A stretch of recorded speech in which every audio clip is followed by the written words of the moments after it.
la empresa privada y a la Iglesia Católica y a algunas iglesias evangélicas. Periódicos el Estado no tenía. Había un canal oficial, un canal de televisión y una emisora, Radio Yimani, y eso era lo único que tenía el Estado. De manera que ahí había una distribución de frecuencias irregular.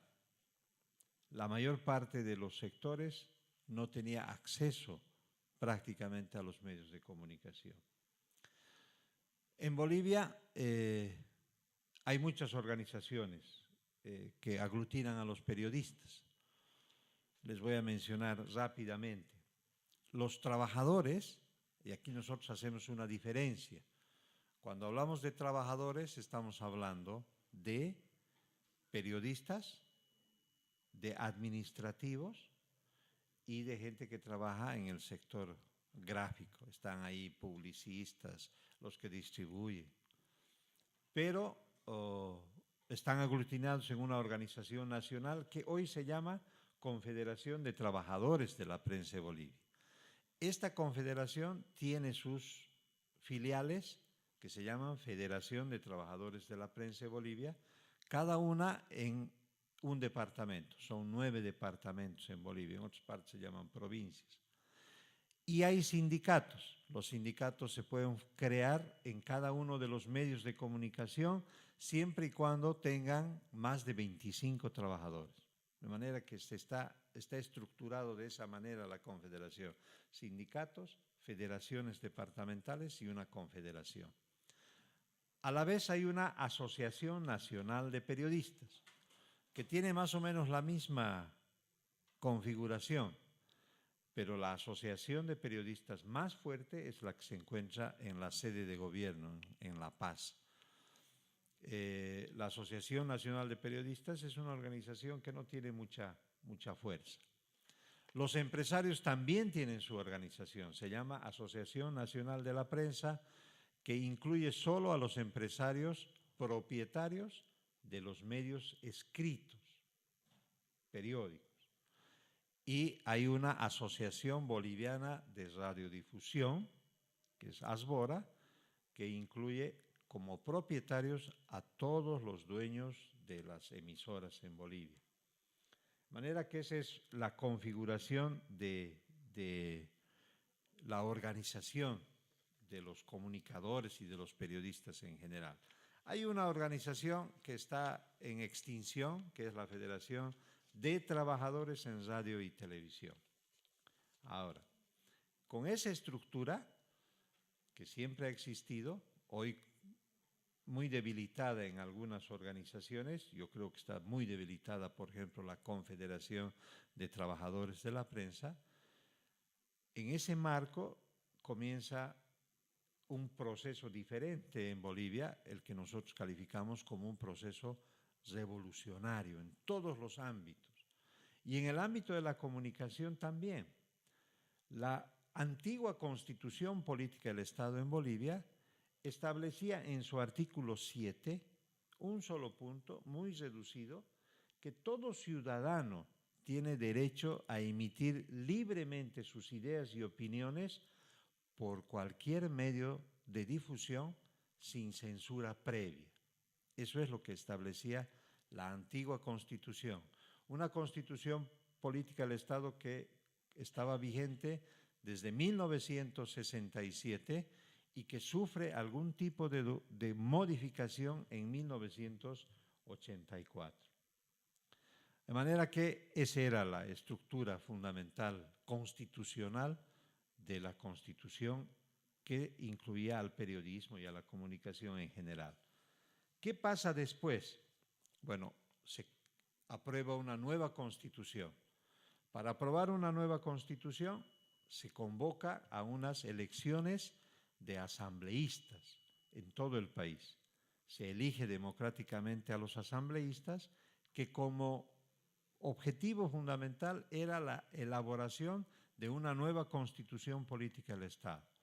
Con grandes dificultades, estos asambleístas elaboran una nueva Constitución, y esa nueva Constitución se pone a consideración del pueblo. Se convoca un referéndum y el pueblo aprueba la constitución política del Estado, la nueva constitución política del Estado. Es una constitución política del Estado que luego el presidente Evo Morales lo promulga en un acto grande y que pone en vigencia nuevas reglas de juego en Bolivia. La más importante, cambia a Bolivia de república a Estado plurinacional. Bolivia ya no es una república, es un Estado plurinacional. ¿Por qué plurinacional? Porque en la nueva Constitución se reconoce la vigencia de 36 culturas. Es decir, en el territorio boliviano viven 36 culturas. Las más grandes son la cultura quechua. Yo cuando les hablé al principio les dije Sumajpunchay, que es buenos días, es en el idioma quechua, que es la cultura más grande. Luego la cultura aymara, la cultura guaraní, tupi-guaraní, sirionós, yuquis, yuracarés y así sucesivamente. Más grandes, más pequeñas. La cultura yuqui está muy pequeña, casi en un proceso de extinción, pero se la está apoyando para que no se extinga. De manera que Bolivia se convierte en un Estado plurinacional en reconocimiento a esas 36 culturas. Este es, diríamos, el principal cambio en la Constitución, el más importante cambio. Y en esos cambios, por supuesto, se hace un cambio en el ámbito comunicacional. Y en el ámbito comunicacional se hace un cambio fundamental, yo diría revolucionario. Yo he sido presidente y dirigente de los periodistas en Bolivia durante varios años. Les mencioné esa palabrita apenas, ¿no? Que la Constitución decía que todo ciudadano tiene derecho a emitir libremente sus ideas y opiniones en cualquier medio de difusión sin censura previa. ¿Qué es lo que se ha cambiado en la Constitución? Por ejemplo, en su artículo 21, la nueva Constitución dice que todo ciudadano tiene derecho a expresar y difundir libremente pensamientos, opiniones, por cualquier medio de comunicación, de forma oral, escrita, visual, individual o colectiva, ¿no? Se amplía ese concepto de una anterior Constitución. Y en el inciso siguiente de esta Constitución, dice que todo ciudadano tiene derecho a acceder a información, interpretarla, analizarla y comunicarla libremente de manera individual y colectiva. Lo más importante, sin embargo, está en el artículo 106. En el artículo 106 dice, el Estado garantiza el derecho a la información. Seguidamente dice, el Estado garantiza a las bolivianas y a los bolivianos el derecho a la libertad de expresión, de opinión y de información, a la rectificación y a la réplica, y al derecho a emitir libremente las ideas por cualquier medio de difusión sin censura previa. ¿Qué se agrega en esta nueva Constitución? Dos elementos que son sumamente importantes, la rectificación y la réplica. Es decir, el ciudadano tiene todo el derecho a que, y el medio tiene todo el derecho a rectificar una información que fue emitida y que no es cierta, que no es verdadera. Pero además el ciudadano tiene derecho a la réplica, ¿no? Y el medio tiene la obligación de darle ese derecho a la réplica. En el inciso de más abajo dice, el Estado además garantiza a los trabajadores y trabajadoras de la prensa no solo la libertad de expresión, sino el derecho a la comunicación y a la información.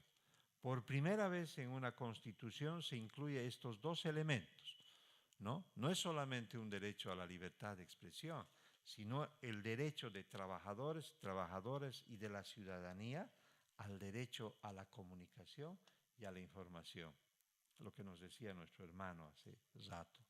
Ahora está constitucionalmente en Bolivia ese derecho.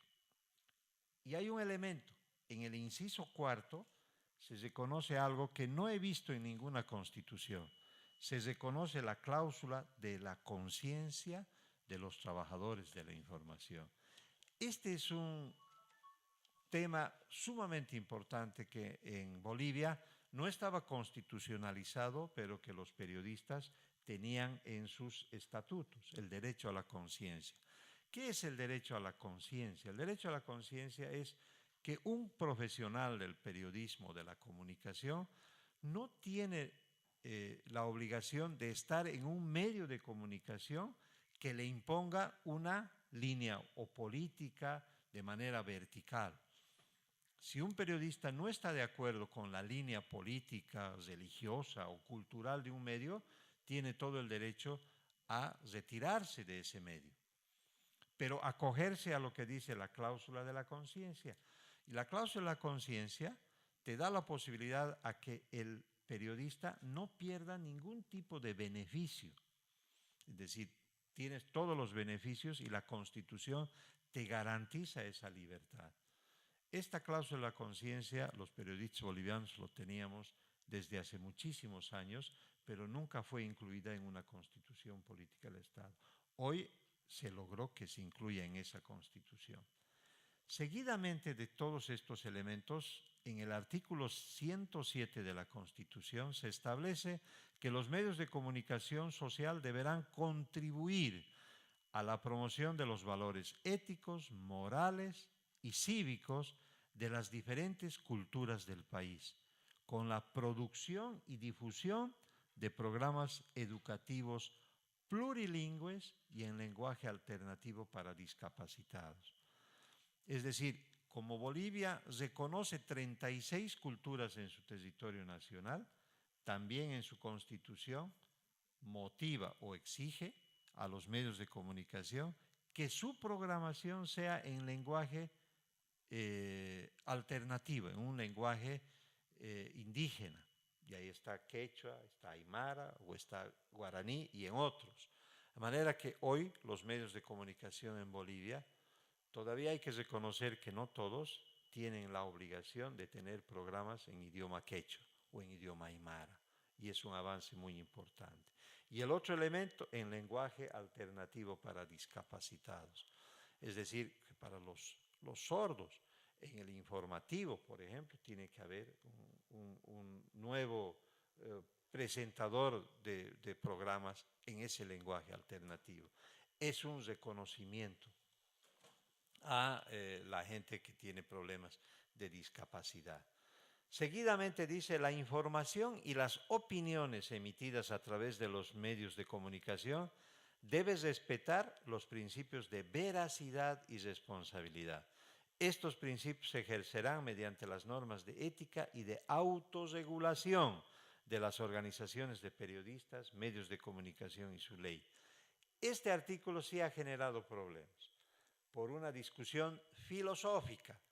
Los periodistas, las organizaciones y fundamentalmente los empresarios hablaban del tema de respetar los principios de veracidad y responsabilidad. Y ellos decían, ¿quién nos va a decir a nosotros qué es verdad y qué es responsabilidad? Entonces hay una enorme discusión, un enorme debate, pero se dice aquí seguidamente que estos principios, los de responsabilidad y veracidad, se ejercerán mediante las normas de ética de los propios periodistas, ¿no? Y se incluye para mí un elemento que es fundamental, la autorregulación. Es decir, en Bolivia no tendría por qué nadie decirte si lo estás haciendo bien o lo estás haciendo mal. Es decir, en Bolivia son los propios periodistas, las propias organizaciones y los propios medios que deben vigilar estos elementos con su autorregulación a través de sus normas éticas. Bueno, pero esto tuvo un gran debate, finalmente se aprobó. Si ustedes se dan cuenta, con la Constitución de 1967 y la del 2009, el cambio comunicacional, constitucional en Bolivia ha sido realmente desde nuestro punto de vista, revolucionario. Se han incluido muchos elementos que antes ni se los mencionaba, aunque claro, yo he asistido a muchos encuentros en el que los periodistas consideran que mejor no debería constitucionalizarse estos temas, deberían dejarse así como están a la libertad de todos, ¿no? Pero en Bolivia se hizo esos cambios. Finalmente, en la Constitución se establece que los medios de comunicación social no podrán conformar de manera directa e indirecta monopolios u oligopolios. En Bolivia no ha habido monopolios. Hay un intento, ahora muy débil, ha habido un intento muy débil, de que un medio de comunicación escrito, en el de Cochabamba, el periódico Los Tiempos, donde tienes amigos, me decías, de la familia Canelas precisamente, el periódico Los Tiempos tenga un periódico también en La Paz, que es La Prensa, que tenga en El Alto, que es El Alteño, que tenga en Sucre, que es el Correo del Sur, que tenga en Potosí, que se llama Potosí, el periódico. Eso nosotros lo hemos calificado como un intento de generar un monopolio en Bolivia, pero no ha tenido éxito en absoluto. En general en Bolivia hay una pluralidad de medios de comunicación. Yo creo que eso es un fenómeno en América Latina. En cada ciudad de Bolivia hay más o menos unos 12 canales en las ciudades. Eso es excesivo.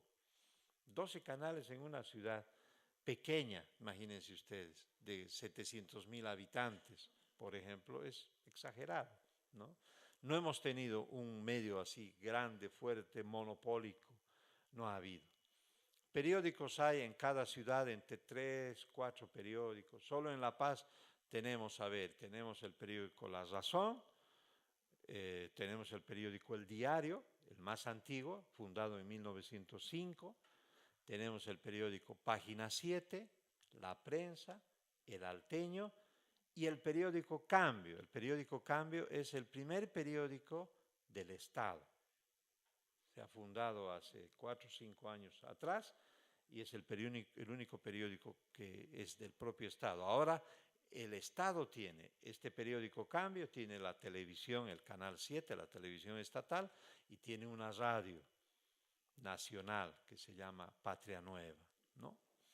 Entonces, esos son los cambios profundos que se han generado en la Constitución Política del Estado de Bolivia.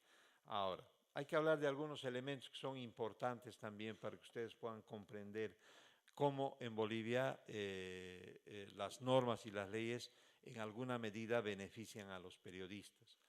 Una de las leyes más importantes que no se han aprobado ni promulgado en este gobierno, en esta época, es la ley de imprenta, por lo que los bolivianos, los periodistas bolivianos, hemos luchado siempre.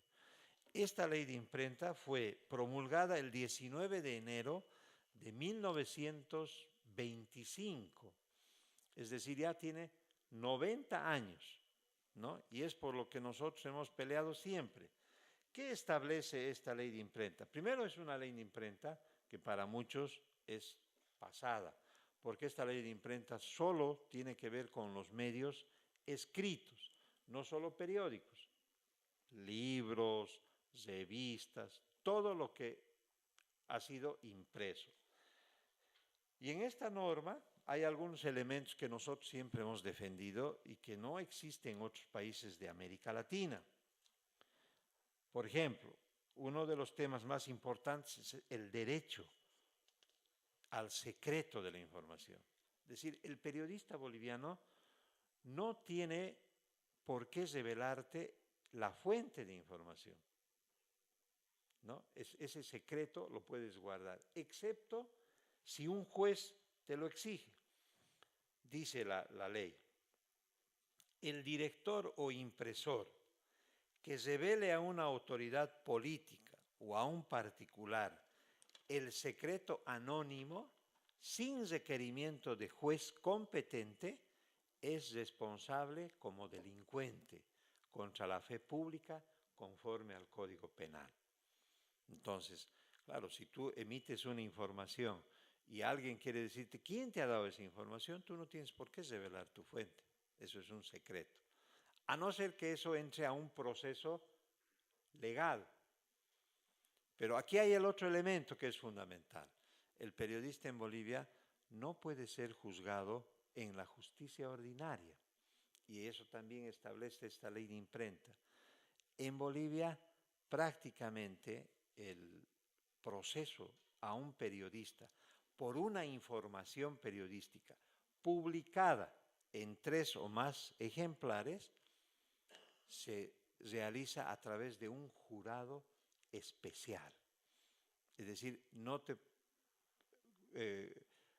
hacen un juicio a través de la justicia ordinaria o con el Código Civil o con el Código Penal. Hay que conformar un jurado especial.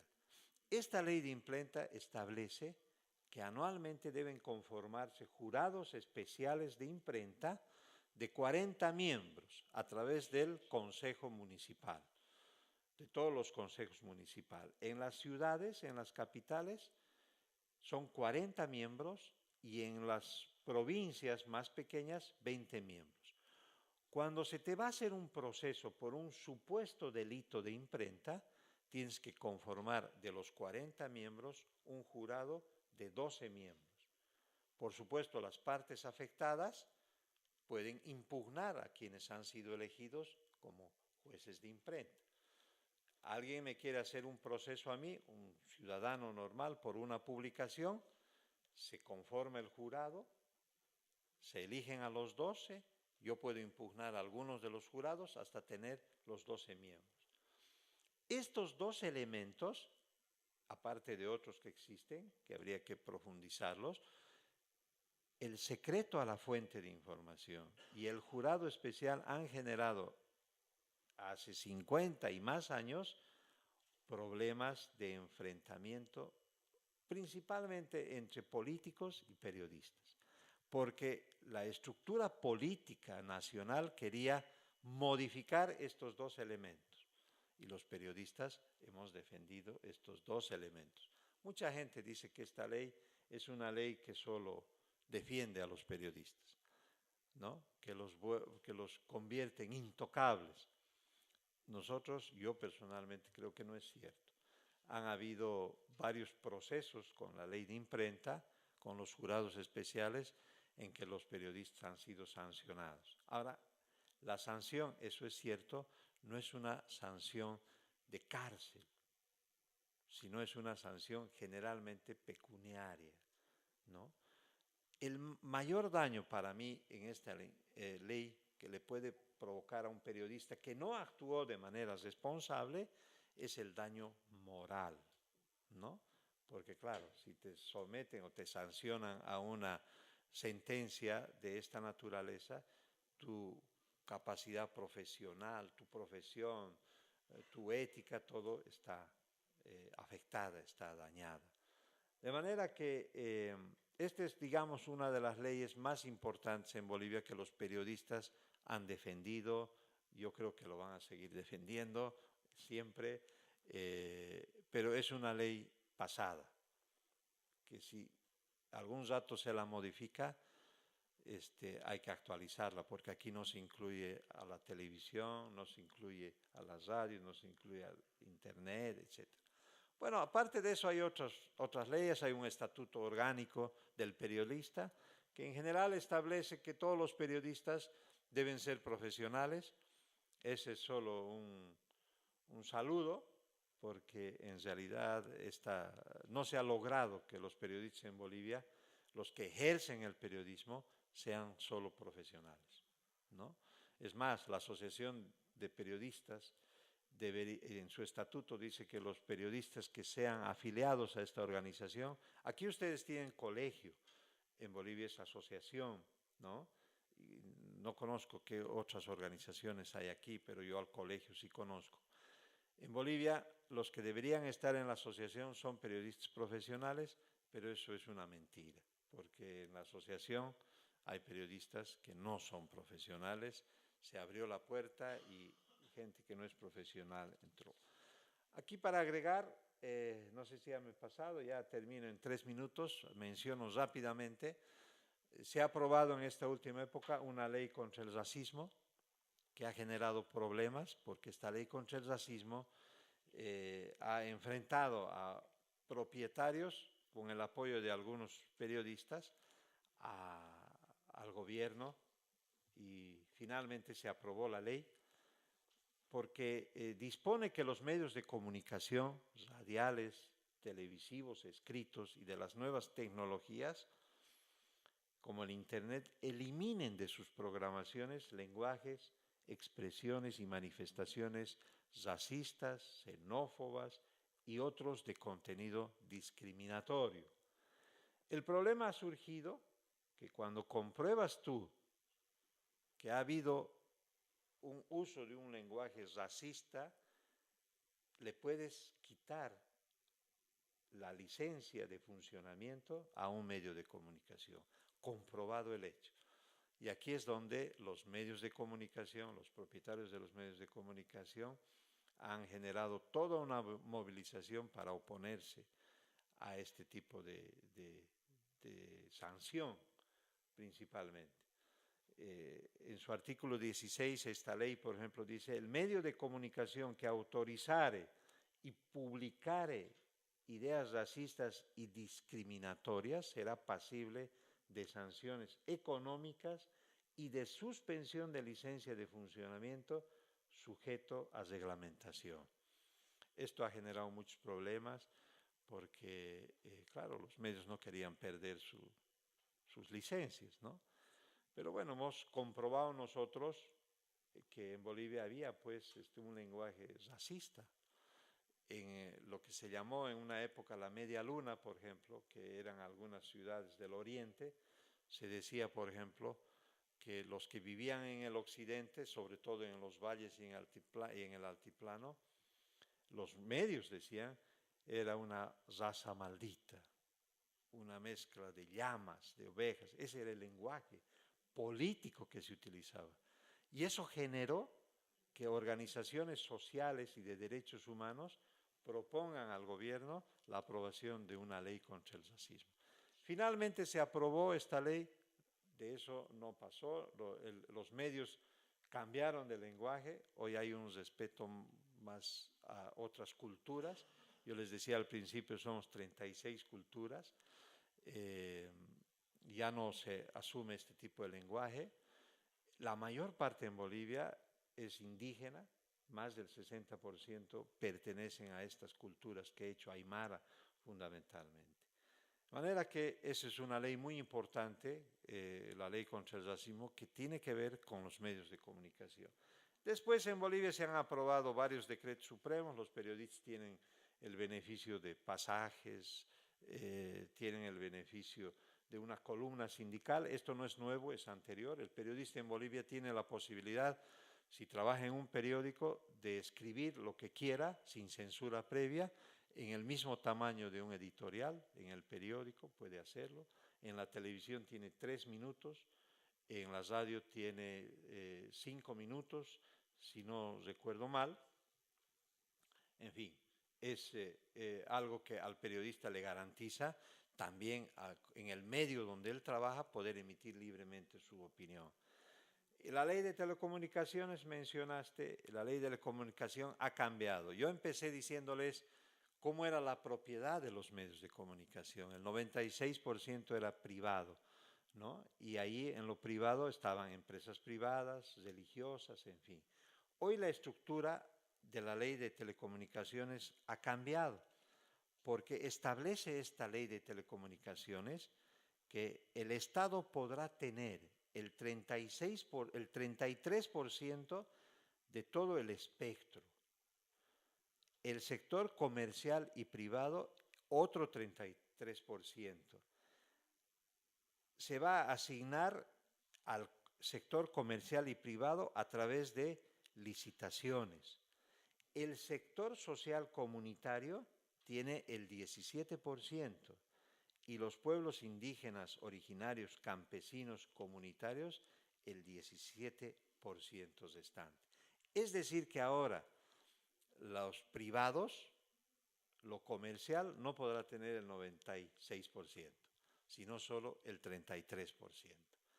El Estado tiene la posibilidad de tener medios en otro 33%, y así como les decía, el comunitario y el indígena 17%. Se democratiza desde nuestro punto de vista, ¿no? Hoy tiene todos los sectores la posibilidad de tener un medio de comunicación. Esto se está cambiando de a poco. Esto ayuda a las radios comunitarias. En Bolivia tenemos una gran riqueza de eso. Comenzamos con radios mineras campesinas. En Bolivia habían 29 radios mineras.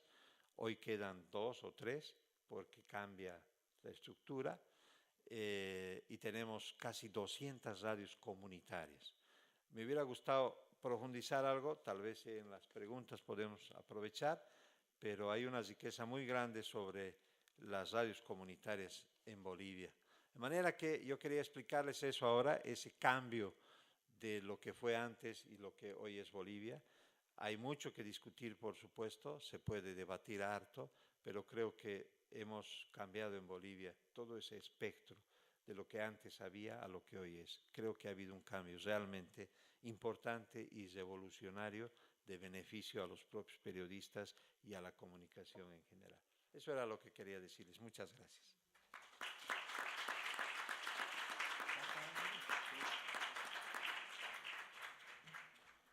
Aló, sí. Iván, muchas gracias. Bueno, después nos queda tiempo para preguntas. Muy interesante lo que nos cuenta. Siempre es interesante saber de primera fuente lo que pasa en países tan cercanos y que desconocemos en gran parte. Me llamaron la atención muchas cosas de que dijiste. Lo de la cláusula de conciencia, claro, eso es algo que yo conocía en otras partes, pero no como un derecho constitucional. Los españoles lo tenían, los ecuatorianos lo tienen, y que protege al periodista. Me informaron que a través, nos están viendo desde Bolivia, ¿no? Así que mandamos un saludo, no sé a qué cámara,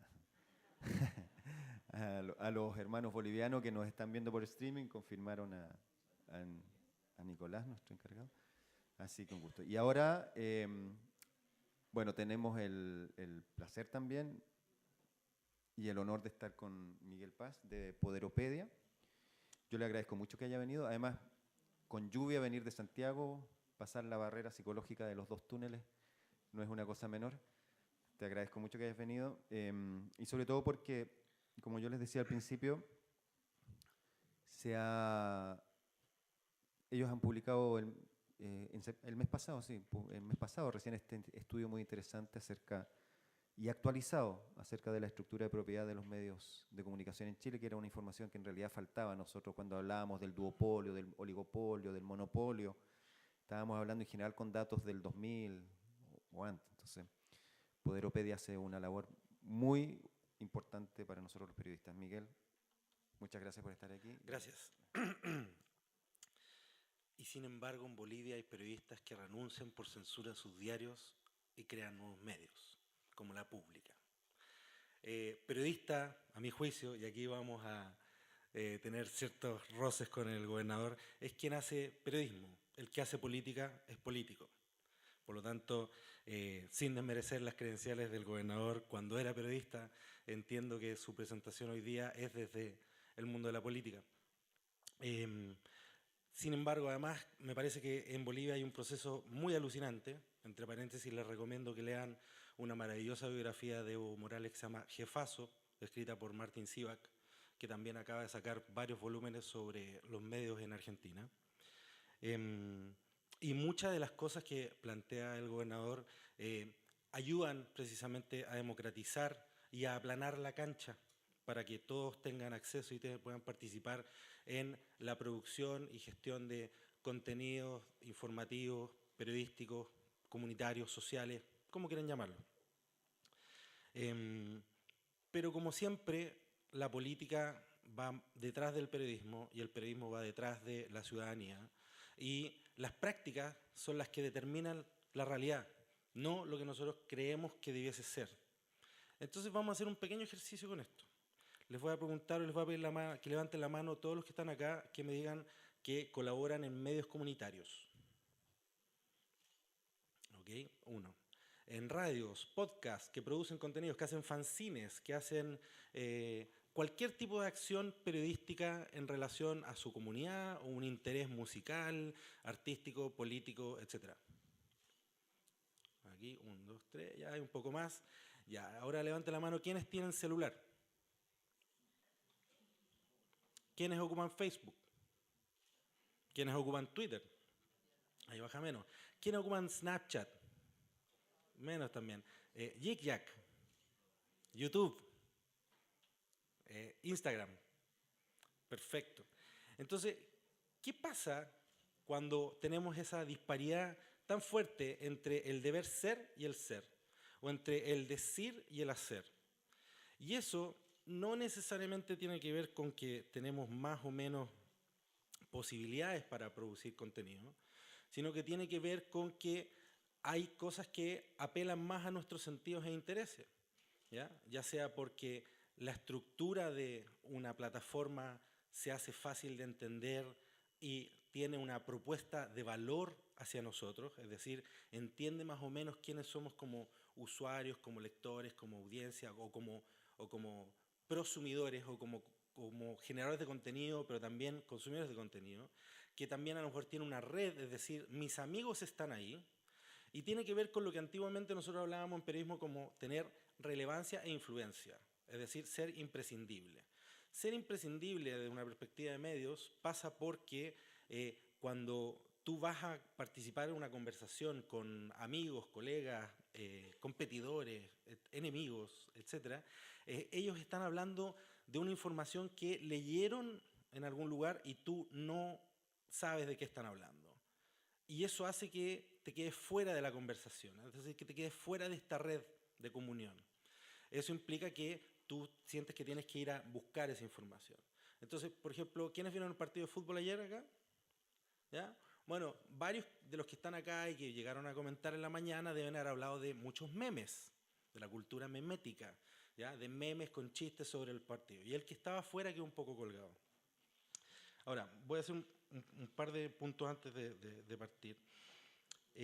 Porque esto tiene que ver con una cuestión que, si bien es sumamente importante modernizar la legislación, generar los incentivos, los subsidios, las protecciones necesarias como para que los nuevos o los que quieren partir puedan competir de mejor forma o puedan tener espacio, ganarse espacios en relación a los grandes medios.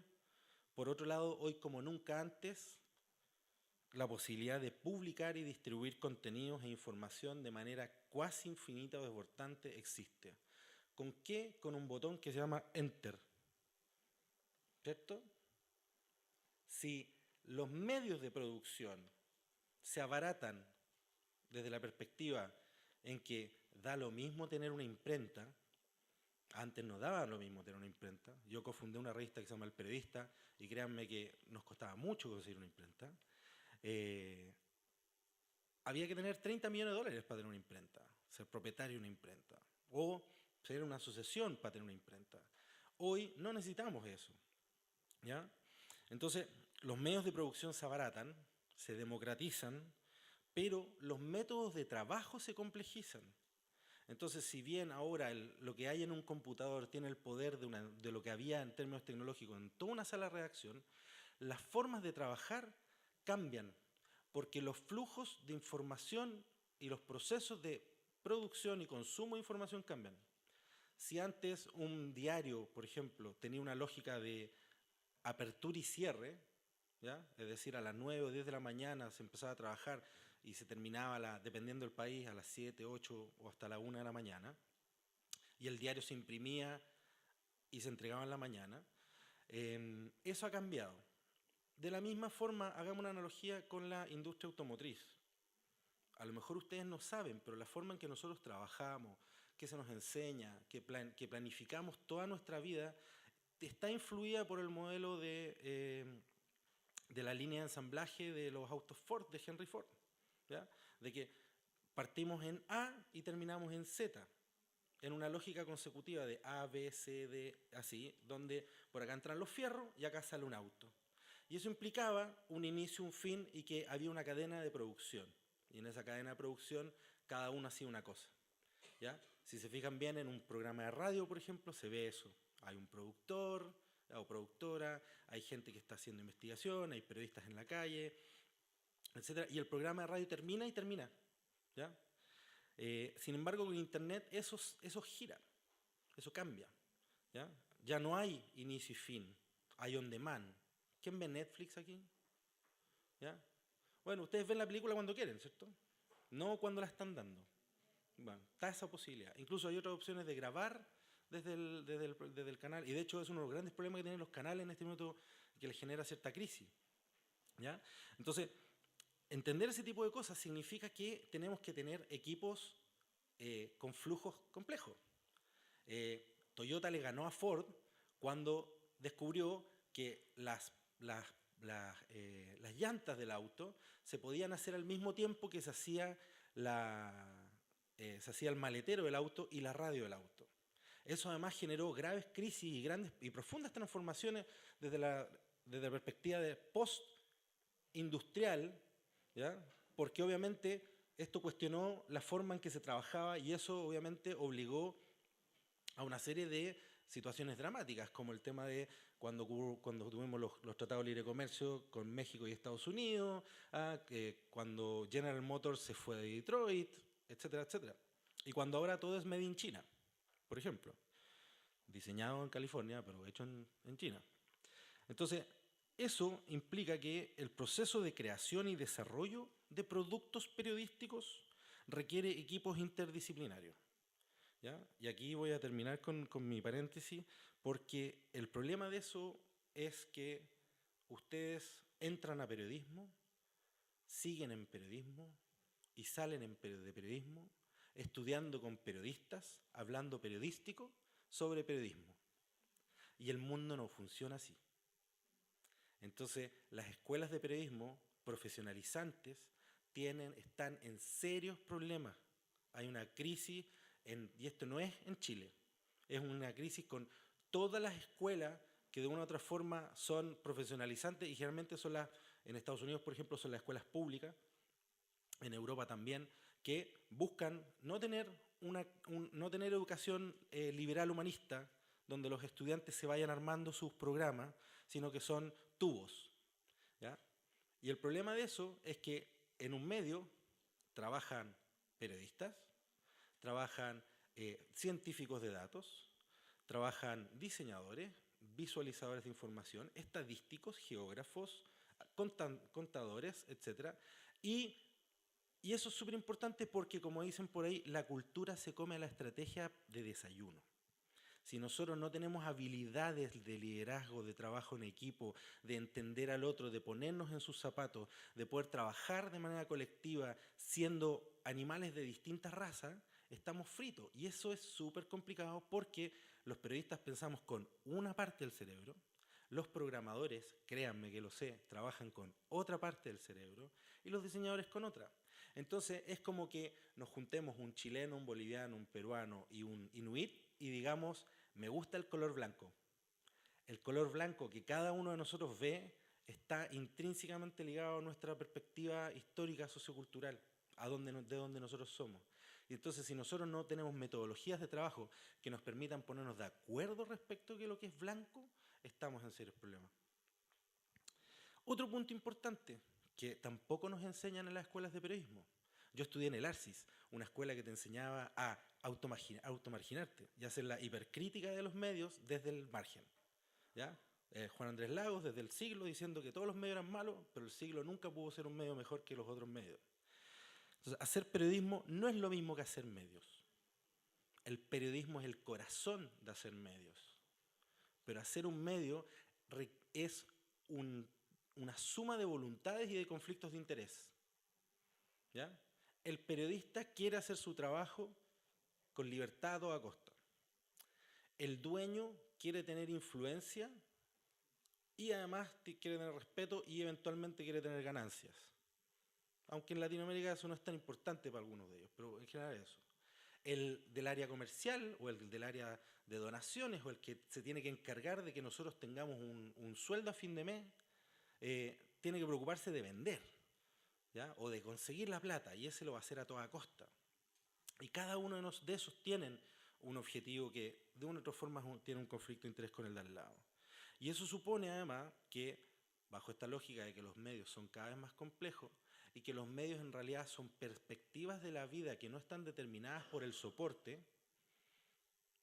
Cuando hablamos de soporte hablamos de, por ejemplo, la gente habla de medios escritos. Semiológicamente está mal dicho.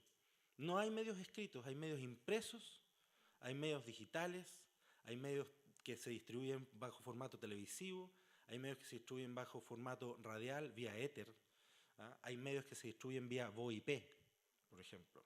¿Ya? Entonces, si yo puedo haber partido siendo un diario, ¿cierto? Como La Razón, por ejemplo. Pero en esencia, lo que yo estoy haciendo es haciendo un acto comunicacional. Que haya partido con el diario impreso fue porque era lo que había. Pero mañana, por ejemplo, si se puede transmitir vía soplido o vía en el microondas, podría ser. Imagínense, todo este espacio que hay aquí, vamos a ser bien radicales, todas estas murallas son espacios informativos perdidos. Aquí podría estar fluyendo información completa. Piensen cómo cambiaría la forma que nosotros nos vinculamos con los lugares y con la información si estamos frente a una pantalla de no sé cuántos miles de pulgadas tiene que tener esa muralla, pero eso. O que la información venga en los cubos de hielo que ustedes sacan de un refrigerador. Piensen, las cosas se van a poner muy raras. Y las escuelas de periodismo nos están enseñando lo que pasaba para allá para atrás. Entonces, si bien artes liberales, saber leer, pensar, escribir, tener una perspectiva crítica, tener una capacidad de pensar por ti mismo y saber decir que no o que sí desde tu perspectiva ética, sigue siendo lo central de cualquier educación periodística, todo lo demás está en debate. Y cualquier gurú que se pare aquí y les diga algo, ustedes créanle utilizando su propia perspectiva crítica, no lo que les dice que es el futuro. Porque yo estaba ahí donde están ustedes cuando alguien dijo, el futuro es MySpace. El futuro son los tablets, el periodismo en tablet. El futuro es... Y la verdad es que nadie tiene a ciencia cierta idea de cuál es el futuro. Y eso hace que ser periodista o ser estudiante de periodismo o alguien que está experimentando el periodismo actualmente sea infinitamente superior como proceso de desafío intelectual que lo que fue en algún minuto. Porque nada está creado, todo está creado, nada es real, todo es real, como decía Juan Luis Martínez. Todo puede ser sujeto de validación o de crítica. Y por último, un pequeño consejo que a mí me ha servido toda la vida. Yo creo que los medios se dividen entre medios creíbles y entretenidos y medios fomes y no creíbles. ¿Ya? Entonces, vamos a ir aquí a esto. Hicimos el mapa de medios. Vamos a ver qué pasa. Porque los medios nos gusta la del burro, como dicen, ¿ya? O el embudo, ¿ya? Pedimos transparencia, pero no nos gusta que nos pidan transparencia, ¿ya? Nos cuesta. De hecho, como decía Pedro delante, cuando hicimos de la misma forma que nosotros hacemos solicitudes de acceso a información pública al gobierno, enviamos solicitudes de información a los medios de comunicación pidiéndoles que nos indicaran cuál era su estructura de propiedad. En Colombia fue menos del 19% de los medios los que respondieron. En Chile fue un poco más. Eso está mediatizado un poco porque yo como ex subdirector del Mostrador y haber trabajado en varios medios y todo, conozco a mucha gente, entonces hubo más como una cosa de, bueno, es este personaje lo que está pidiendo. De hecho, queremos hacer el ejercicio nuevo pidiéndolo de manera anónima, a ver cómo nos va. Entonces, ahora, hicimos eso, bueno, por eso y por otro lado porque muchas veces se habla desde la academia o desde la política pública, sobre todo para poder hacer análisis de, bueno, qué tipo de proyectos de ley de medios queremos hacer, qué tipo de ley de televisión digital queremos tener, que a mi juicio da lo mismo porque el teléfono que ustedes tienen ya pasó hace 5 años lo que era la ley de televisión digital. Es importante hacer estos mapeos porque sin datos de medios hacemos malos análisis, ¿ya? Yo he estado, por ejemplo, en la Universidad de Chile, donde el discurso es el oligopolio, el oligopolio, el oligopolio y el duopolio. Y el duopolio.com. ¿ya? Y donde le dicen a los estudiantes, los machacas, le dicen, la única forma de hacer periodismo es hacer libros de investigación. Y no hacen el disclosure que la persona que hace la investigación está casada con alguien que tiene mucho dinero. ¿Ya? Entonces dijimos, a esta gente que habla estas cosas necesita más información. ¿Ya? Y además porque creemos que la transparencia para todos, incluida la propia industria de medios de comunicación, es sumamente importante porque la transparencia es un buen negocio para todos. Iluminar zonas oscuras permite que haya mejor información y mejor competencia y la cancha esté planita para todos. Si todos tenemos la misma información, esto más o menos puede funcionar. El gran problema que tenemos en Chile, producto de las asimetrías de poder e información, es que no contamos con la misma información y no contamos con las mismas herramientas. Y por eso, cuando nos dicen se quiere afiliar a la AFP, uno imagina cosas mucho más terribles. Entonces dijimos, vamos a hacer una herramienta que permita a gente como nosotros entender la información de medios y vamos a mostrar cómo son los medios. Sabemos que lo más probable es que vamos a encontrar que los duopolios o los grandes grupos siguen siendo sumamente relevantes, pero eso no es noticia, porque ya lo sabíamos y lo sabemos. A nosotros lo que nos parece más interesante, además, bueno, ahí está el código, si ustedes quieren hacer un proyecto como este, lo pueden copiar. Me imagino que todos tienen cuenta en GitHub aquí, ¿cierto? Tienen que tener una cuenta en GitHub y saber qué es GitHub. GitHub es la red social de los programadores, en esencia. Hicimos este mapeo de medios, ¿no? Digamos que tenemos 509 medios en total. Ahora, la diferencia metodológica quizás que tuvimos y que a lo mejor puede ser barbárica para alguien que tiene experiencia académica en estos estudios, pero que a nosotros nos hizo mucho sentido, fue decir, la gente cuando uno le dice que el mercurio es grande, no necesariamente lo releva de manera importante. O a las personas no necesariamente les importa si es que este medio que esta persona consume desde el celular también tiene una forma de distribución a través de un diario impreso, por ejemplo. Entonces, lo que dijimos fue, vamos a medir los medios por marca y a su vez por formas en las que se distribuyen, ¿ya? Entonces, si el Mercurio tiene un diario en papel, tiene una versión online, los contabilizamos como dos medios, ¿ya? Que son del mismo propietario a lo mejor y del mismo grupo, ¿ya? En el caso de los medios digitales, si el Mercurio online, por ejemplo, surgió después del Mercurio impreso, indicaremos como característica que es un medio digital asociado a otro medio preexistente. Eso nos permite tener una imagen más clara de la cantidad total de medios o de puntos de entrada de medios que hay, ¿ya? Entonces, hicimos más o menos este balance, donde tenemos 509 medios en total, con 20 grupos de medios. Cuando hablamos de grupos de medios, estamos hablando de grupos que tienen 2 o más medios en distintos, en uno o más soportes, ¿ya? Y además vimos todo el tema de los propietarios, la legislación y la fuente.